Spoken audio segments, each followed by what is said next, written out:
আলহামদুলিল্লাহ, সবাইকে ধন্যবাদ। বিশেষ করে আজকে এবি পার্টি সহ আমাদের দেশের কল্যাণের জন্য, মানবতার কল্যাণের জন্য যে আলোচনাগুলো হয়েছে অত্যন্ত ফলপ্রসূ, এবং আশা করি আমরা যে আলোচনার মধ্যে ঐক্য থাকতে পারি তাহলে আমরা সামনে সুন্দর বাংলাদেশ নির্মাণ করার একটা সুন্দর পরিবেশ তৈরি হবে, এটা আমরা আশা করছি।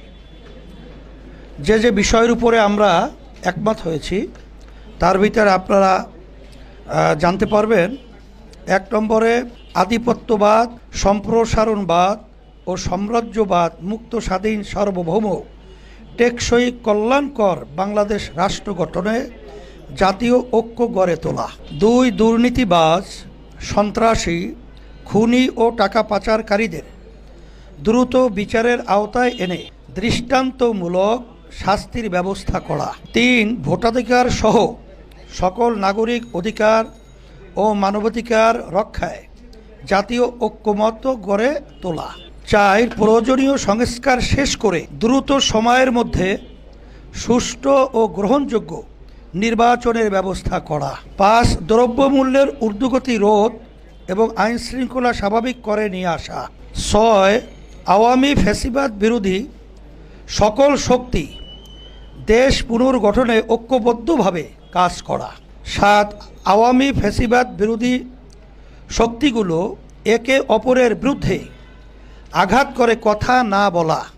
8, আগামীতে যাতে আওয়ামী লীগের মতো আর কোনো ফ্যাসিবাদী শক্তি ক্ষমতায় আসতে না পারে সে ব্যাপারে ঐক্যবদ্ধ থাকা। 9, দেশের স্থায়ী শান্তি ও মানুষের মুক্তির লক্ষ্যে পর্যায়ক্রমে সংবিধানে বিদ্যমান শরিয়া বিরোধী আইন বাতিল এবং ইসলামসহ সকল ধর্মের প্রতি অবমাননাকর বক্তব্য পরিহার করা। কারো ধর্মীয় অনুভূতিতে আঘাত করে কোনো কথা বা বক্তব্য না দেয়া। 10, প্রশাসনে এখনও বিদ্যমান আওয়ামী ফ্যাসিবাদের দোসরদের দ্রুত অপসারণ করা। 11, রাজনৈতিক স্থিতিশীলতা, কার্যকরী সংসদ ও জনমতের সঠিক প্রতিফলনের লক্ষ্যে জাতীয় সংসদ নির্বাচনে সংখ্যানুপাতিক নির্বাচন পিআর পদ্ধতি চালুর লক্ষ্যে ব্যাপক কার্যক্রম গ্রহণ করা।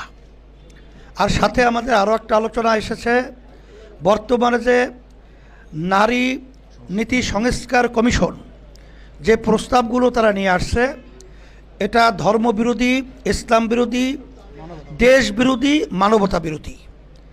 এর ব্যাপারে আমরা ঐক্যমত পোষণ করেছি। এই সংবিধান এই কমিশনকে বাতিল করতে হবে এবং তাদের এই প্রস্তাবকে বাতিল করতে হবে। এ ব্যাপারে আমরা একমত ঐক্যমতে পৌঁছেছি। শুকরিয়া।